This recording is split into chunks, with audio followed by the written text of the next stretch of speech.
Hello दोस्तों, नमस्कार। एक बार फिर से आप सभी का स्वागत है। दोस्तों, आज के इस वीडियो में आपके लिए सीडीपी का क्वेश्चन लाया हूं, जो कि सीटेट के एग्ज़ाम में काफ़ी बार पूछे जा चुके हैं। तो ये पूरा क्वेश्चंस आपके लिए काफ़ी इम्पोर्टेंट हो सकता है। तो इस पूरे वीडियो को ध्यान से देखिएगा और वीडियो को लाइक करते हुए बढ़ते हैं अपने पहले प्रश्न पर।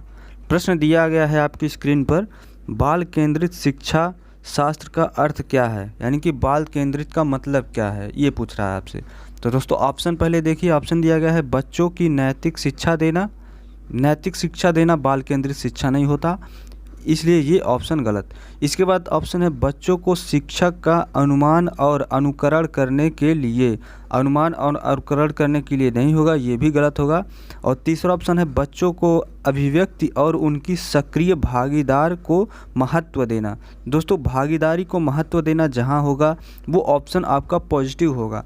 तो इस तरह से मुझे ये ऑप्शन सही लग रहा है, लेकिन अभी ऑप्शन 4 भी है, तो इसको भी देखते हैं। बच्चों को पूर्ण रूप से स्वतंत्रता देना। दोस्तों, पूर्ण रूप से स्वतंत्रता देना ये बाल केंद्रित शिक्षा नहीं होगा, तो इसमें आपका ऑप्शन सी सही होगा, बच्चों को अभिव्यक्ति और उनकी सक्रिय भागीदारी का महत्व देना। दोस्तों, जहाँ भी बच्चे सक्रिय भागीदारी देंगे वहाँ पर बाल केंद्रित शिक्षा कहलाएगी।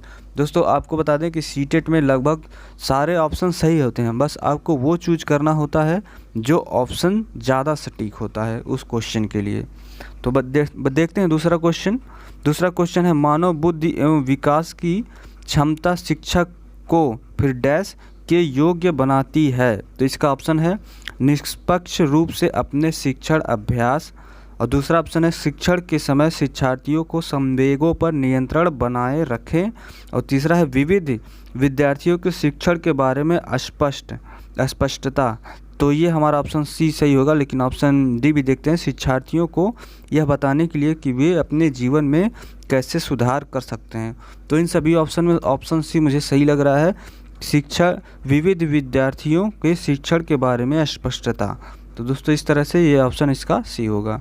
इसके बाद बढ़ते हैं अगले प्रश्न पर। प्रश्न नंबर 3 है। आप सारे क्वेश्चन हमसे पहले अटेम्प्ट कर लीजिए और लास्ट में बताइएगा कि कितने प्रश्न सही हो रहे हैं आपके। प्रश्न है, सीखने का वह मॉडल जो बच्चों को सृजनात्मकता को उत्प्रेरित करता है। सृजनात्मकता दोस्तों, यहाँ से प्रश्न कई बार पिछले सेट में कई सेट में पूछे गए थे, पिछले ईयर पेपर में सीटेट के। तो देखिएगा, तो ऑप्शन दिया गया है बैंकिंग मॉडल। बैंकिंग मॉडल गलत होगा।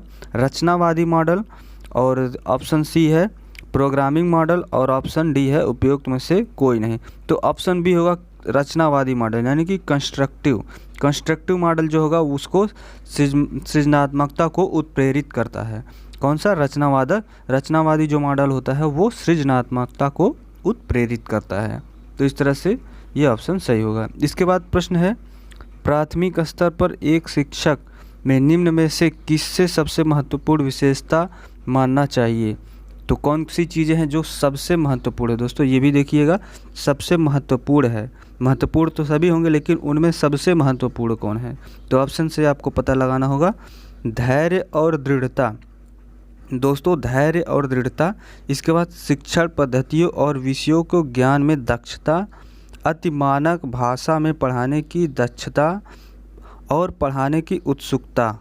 तो दोस्तों, शिक्षक में ये सारी स्थितियां तो होनी ही चाहिए, लेकिन जो सबसे महत्वपूर्ण है शिक्षक में वो है धैर्य और दृढ़ता। शिक्षक में धैर्य और दृढ़ता बहुत ही ज़रूरी होता है, जबकि उसमें दोस्तों शिक्षण पद्धति होगी तभी तो वो शिक्षक कहलाएगा। वो मानक भाषा पढ़ाने में दक्षता हो, यानी कि मानक भाषा पढ़ाता हो। ये मानक भाषा लेकिन जहाँ तक हो उसको अवॉइड करना चाहिए। तो इसमें सबसे उपयुक्त जो मुझे लग रहा है धैर्य और दृढ़ता। शिक्षक में धैर्य और दृढ़ता बहुत ही आवश्यक होती है। तो इस तरह से हमारा ऑप्शन ए सही हो जाएगा।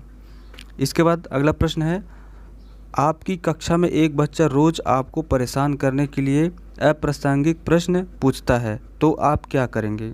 ऐसे प्रश्न कई बार पूछे जा चुके हैं। तो ऑप्शन देखिए, प्रधानाचार्य से शिकायत करेंगे। दोस्तों, बिल्कुल नहीं। बच्चों को आपको भगवान मानना है। सीटेट के क्वेश्चन में आपको यही समझना है कि बच्चे भगवान होते हैं। वो जो भी लाएं आप उसे एक्सेप्ट करिएगा, उसको समझाने की कोशिश करिएगा।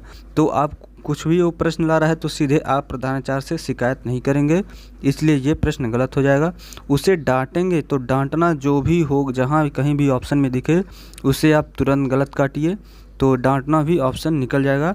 उससे बातचीत करेंगे, ये ऑप्शन सही लग रहा है। और ऑप्शन डी देखते हैं, उसके माता पिता से शिकायत करेंगे, तो ये भी शिकायत जहाँ गया ये भी गलत हो गया। उसके तो ऑप्शन सी होगा, उससे बातचीत करेंगे। दोस्तों वो जो दोस्तों प्रश्न ला रहा है उससे बातचीत करेंगे कि ये आपके सिलेबस का नहीं है, कि या फिर उसको समझाने की कोशिश करेंगे कि किस तरह से ये लगेगा, या फिर उसको बताएंगे कि आप जो कर रहे हैं वो गलत है, लेकिन उसको पूर्ण रूप से संतुष्ट करेंगे आप, ये ना कि कहीं जाकर उसको शिकायत करेंगे। शिक्षक आप हैं, उसको समझाने की आपको आना चाहिए। इसके बाद है, खेल शिक्षण विधि के प्रतिपादक कौन है। दोस्तों ये फैक्ट वाले क्वेश्चन हैं, वैसे सीटेट में फैक्ट वाले क्वेश्चन कम ही पूछे जाते हैं। तो ऑप्शन है सुकरात, फ्रोवेल, विल्पैट्रिक और अरस्तु। तो इसका सही जवाब होगा फ्रोवेल। फ्रोवेल को दोस्तों खेल शिक्षण विधि के प्रतिपादक माना जाता है। इसके बाद ऑप्शन अगला प्रश्न है आपकी स्क्रीन पर, शिक्षक को ज्ञान होना चाहिए, किस चीज़ का ज्ञान होना चाहिए। तो अध्यापन विधि का, बाल मनोविज्ञान का, शिक्षा संहिता का, अध्यापन विषय एवं बाल मनोविज्ञान का। तो दोस्तों ज्ञान तो सभी चीज़ों का होना चाहिए, लेकिन प्रश्न के अनुसार आप किससे ट्रिक करेंगे। तो आइए देखते हैं। दोस्तों बाल मनोविज्ञान का सबसे ज़्यादा ज़रूरी होना चाहिए शिक्षक में, क्योंकि उन्हें बालक को समझना पड़ता है पढ़ाते टाइम। तो इस तरह से हमारा ऑप्शन डी सबसे सही माना जाएगा। लेकिन ऐसा भी नहीं है कि शिक्षा संहिता की उसकी जानकारी ना हो, बाल मनोविज्ञान की जानकारी ना हो, और अध्यापन विषय की जो विषय वो पढ़ा रहा है उसकी जानकारी ना हो, तो ये गलत होगा। लेकिन सबसे उपयुक्त जो माना जा रहा है वो ऑप्शन डी, अध्यापन विषय एवं बाल मनोविज्ञान का। तो दोनों होगा, इसलिए आपका ऑप्शन डी सही होगा।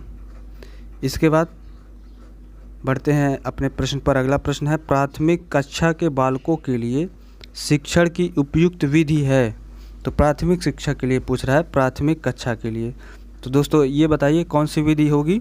तो ऑप्शन है प्रयास एवं भूल विधि, अनुकरण विधि, व्याख्यान विधि और खेल विधि। तो दोस्तों इसमें ऑप्शन डी सही होगा, खेल विधि। प्राथमिक कक्षा का जो बालक होगा वो उसको जब आप खेल खेल में पढ़ाएंगे तो वो ज़्यादा सीखेगा, ना कि अनुकरण। दोस्तों अनुकरण से तो बिल्कुल ही नहीं पढ़ाना है बच्चों को। और व्याख्या तो दोस्तों जो ऊपरी कक्षा होती हैं, जैसे कि 8 के बाद, प्राइमरी के बाद की कक्षाएं होती हैं, वहाँ व्याख्यान विधि काम में लाई जाती है। लेकिन प्राथमिक कक्षाओं में जब आप व्याख्यान विधि से पढ़ाएंगे तो बालक को कुछ नहीं समझ में आएगा। तो इसलिए प्राथमिक कक्षाओं में खेल विधि ही सबसे उपयुक्त माना जाता है। इसके बाद अगला प्रश्न है, प्रश्न नंबर 9वां, डाल्टन शिक्षण विधि का विकास किसने किया था। तो ये भी फैक्चुअल क्वेश्चन है। इसका ऑप्शन है Froebel, WH Kilpatrick, miss Helen Parkhurst और डाल्टन। तो इसका सही ऑप्शन होगा मिस हेल पार्कहर्स्ट। कौन सा? Miss hello Parkhurst. इसके बाद अगला प्रश्न है, अगला प्रश्न आपकी स्क्रीन पर, वीडियो को लाइक कर दीजिएगा दोस्तों इसके पहले ही। तो प्रश्न है, आधुनिक शिक्षण अधिगम प्रक्रिया में शिक्षक की भूमिका है। तो शिक्षक की क्या भूमिका है? सीखने हेतु एक अच्छे सुलभकर्ता की, तो एक अच्छा सुलभकर्ता का कार्य करता है शिक्षक। इसके बाद ऑप्शन है, बच्चों की गणित, विज्ञान और भाषा सिखाने की शिक्षक का कार्य है कि वो हर विषय को सिखाए। इसके बाद ऑप्शन है, बच्चों को मूल्य आधारित शिक्षा देना। और ऑप्शन डी है, बच्चों को सभी कुछ पढ़ाने की। दोस्तों तो इसमें सबसे सटीक ऑप्शन ए निकल के आ रहा है, सीखने हेतु एक अच्छे सुलभकर्ता, यही शिक्षक का कार्य होता है। सुलभकर्ता, वो बालक को सिखाने में एक सुलभकर्ता का कार्य करे। तो दोस्तों ये थे आज के 10 प्रश्न। दोस्तों आपको वीडियो अच्छा लगा हो तो लाइक करिएगा, अपने दोस्तों के पास शेयर करिए, और बताइए इसमें आपके कितने प्रश्न सही आ रहे हैं, ताकि आगे की वीडियोज़ में मैं उसी तरह से लेवल प्रश्न का रखूं। तो दोस्तों वीडियो को देखने के लिए धन्यवाद। नमस्कार।